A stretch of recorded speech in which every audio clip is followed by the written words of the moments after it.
Okay, so today we are here with Neerav Gorasia. So thank you for joining. So Neerav is our head of hospitality performance, Yes. or performance hospitality. Head of hospitality performance. Head of hospitality performance. I did rehearse it, but obviously stuffed it up. Not a good start.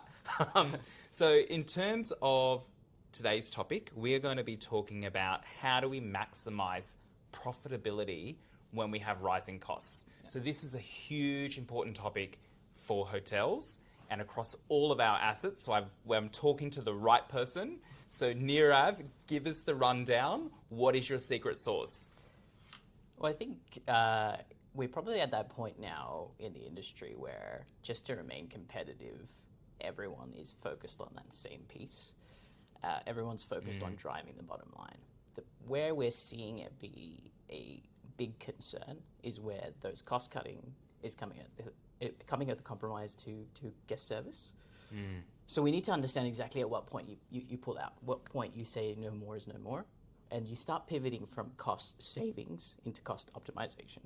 And I think that's where you're looking at driving additional value. What we've done at ProInvest and where our focus has been is been purely on driving cost optimization, right? Because our focus is, and our models have always supported this, is ensuring our teams at the front line are focused entirely on the guest. And where we have focused our cost savings or our cost optimization is in the back end. So we don't necessarily want our guests to be feeling compromised in any way in terms of being able to access what they deem as their brand and their perception value of what they've paid. Where we want to see the efficiencies come from is in the back. So what drives the efficiencies of our team? What admin-related tasks sit behind them? Yeah, so Neerav, is there actually a difference between cost saving and cost optimization? Like, what exactly is the difference between the two? The biggest difference is cost cutting is probably focused on driving a specific dollar value saving. You're looking at a specific reduction, whereas cost optimization is probably more focused on how you get the best return on investment for the cost that you're outlaying. And it's a different approach. It's traditionally the approach we would look at capital investment. So if we're making capital investment, we would look at the best return on that investment. So when we look at service costs, for example, we want to be able to understand from a labor perspective at what point the labor is too much versus just a blanket cost reduction by reducing headcount. Yeah, I understand. So technically, under a cost optimization model, you could actually spend more money to save more money, but under a cost savings model, it will just be reduced costs. Is that a neat way to kind of summarize it? That's exactly right. Okay. I think the strategy in itself allows you to focus on driving value as opposed to driving a cost saving, because where you'd pivot your strategy into is you'd be focusing on spending costs and probably over-indexing on that cost in a lot of ways to drive additional revenue or to better optimize the margins for that specific period. Yeah, so if you are looking at implementing a cost optimization model, what particular metrics would you look at, especially from a kind of a hotel's perspective? Is there things that you would look at? What are the kind of performance indicators, if you like? We'll try and apply this to how we look at our restaurants and bars performance.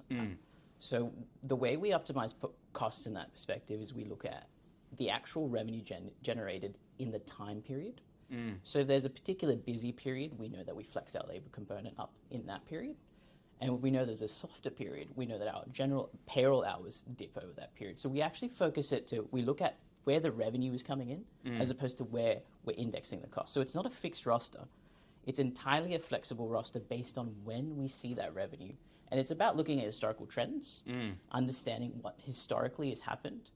But it doesn't necessarily stop there, right? Where we are at this point in time, looking back isn't necessarily a good indication of looking forward and what to expect going forward. It gives you some sense, but you have to remain agile. And I think that's the critical focus when we're looking at driving additional value. So we don't necessarily want to cut costs, because often what cost cutting does is compromises guest sentiment. Yeah, and guest service. Yeah, so if in terms of the cost items in a P&L, what would you say that, if I give you a P&L of a hotel, and you wanted to engage in a cost optimization strategy, where would you immediately look? Where would the opportunities? Is it in labour? Is it in supplies? Where would you look? I'd say I'd pivot that slightly, right? I'd look at your revenue. I wouldn't necessarily start with your cost. You want to look at your revenue by meal period, by day, by hour. That's a better indication of where you should start looking at your costs, because often then you can isolate your costs. There are costs that are fixed costs, so your guest supplies, your fixed public area cleaning costs, all those costs are fixed. So starting there isn't necessarily the best route. Starting where your revenue is, understand what variable drivers feed off that, and then focus on those cost lines. And traditionally that will land you in the same place most of the time. It's going to look at cost of goods sold, it's going to look at your labor costs, but you're always starting with the end in sight as opposed to focusing purely on the cost variances. Yeah, but I imagine to do that you need good data, strong analytics. So, you as that kind of head for the Pro-Invest portfolio, how do you achieve that? What is the key metrics and data analytics science that you have for our portfolios? I think it comes down to insights, right? Every single decision... That could be a slogan. Yeah. Every decision we make now is entirely data-driven. And I think we could say that with good confidence. We've pivoted the way we look at the business into what has traditionally been the way we look at a business, which you look at a historical P&L, which, like I said, is not a great indication, often becomes variance commentary. We've pivoted that into forward-looking data. We've got a business intelligence hub that's feeding in constantly the revenue by day, by hour. We're now giving our teams more proactive insights. We're shifting them from a reactive mindset to, this is what happened last month. It's not an indication of what might happen this month. This is what's happening right now. This is what your revenue is saying for the week. And what we're doing is we're giving them the insights that are shaped around how they best make decisions. So not necessarily how Neerav and corporate believes you're going to drive value of your business. Is here are the insights. This is where your cost leakages are potentially. This is where your max revenue is. Now, you as a self-serving department, you'd be able to access this insight, this intel, and be able to make the right decision for your department, for your hotel, based on all of that. And again, the reporting has to be simple. It cannot be complex, because you don't want the rest of your teams spending hours on end trying to deep dive all of these analytical insights. They should be looking at this thing, understanding a health check of their business, and be able to instantly make decisions. And that's how all of our reporting is designed. Okay, so dashboards are your friend. Yes, dashboards are your friend. Okay, so interesting there. One of the key points that I'll just kind of draw out is that you focus on prospective data or future data. Doesn't that mean you need good forecasting abilities? And where do you get those data points from to shift from a historical perspective to a future perspective? I think in the hospitality sense, we have a couple of ways in which we can grab that data. From an occupancy and from a room night perspective, we always have a view of the future. We always can see as far ahead. We obviously have a good view of what's on the books. And we use that to trend based on how we've trended historically. So we know over that period that we would generally generate this much revenue or this much uplift in revenue, and that's what drives our insight. But we also plug in market factors, right? So we've got data like STR, we've got data like hot stats. These feed you competitive data, competitive insights that then give you a view of how you should perform amongst your market. So we've got market intel as well as internal forward-looking intel, and then we bind that against what we've done historically in terms of trend, and we have a way of forecasting how we would do bottom line. So you need multiple data points that need to feed in. Do you take into account, for example, in February we have Mardi Gras, or we might have the Grand Prix or whatever, or particular events, especially for certain hotels that are kind of conference and events driven? Do you take that into account, or do you just kind of look at and say, well, this time last year, we saw a spike in occupancy, or, remember last year we had the Taylor Swift effect. How does that kind of fit into the analytics? We absolutely have to feed that data into it. So we do take everything into account. Those key event drivers, they're huge. They're what we call yield maximizers. So we do absolutely include that in our forecasting material. We do include that as a data point because absolutely it gives us an idea of how best we're yielding in those months around those key events. Yeah.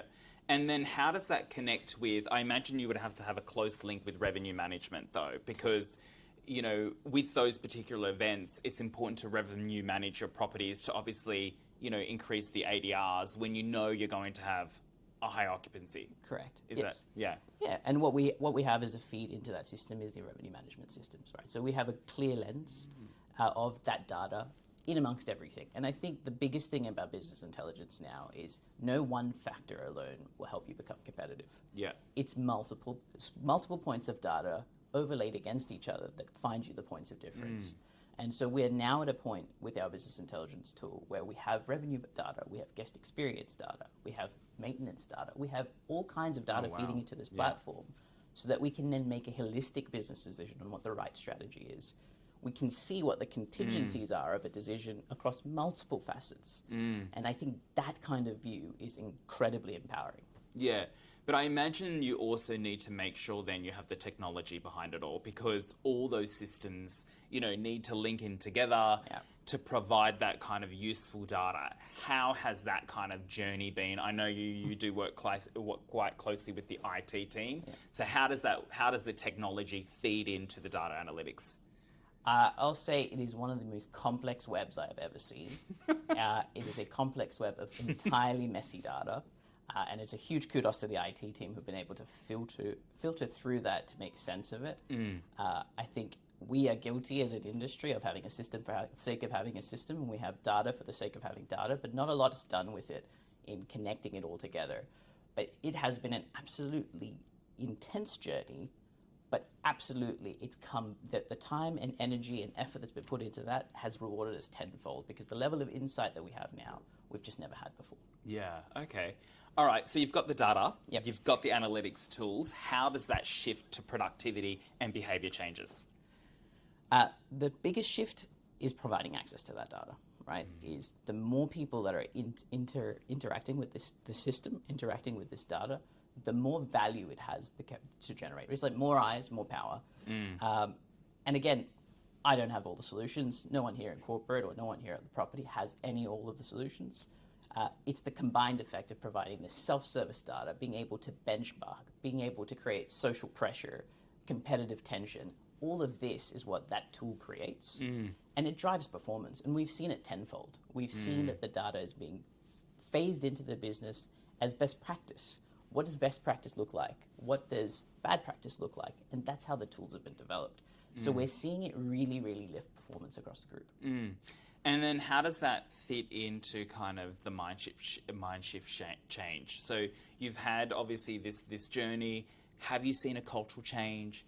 You know, what's people's mindsets? You know, is everyone kind of living and breathing by this data?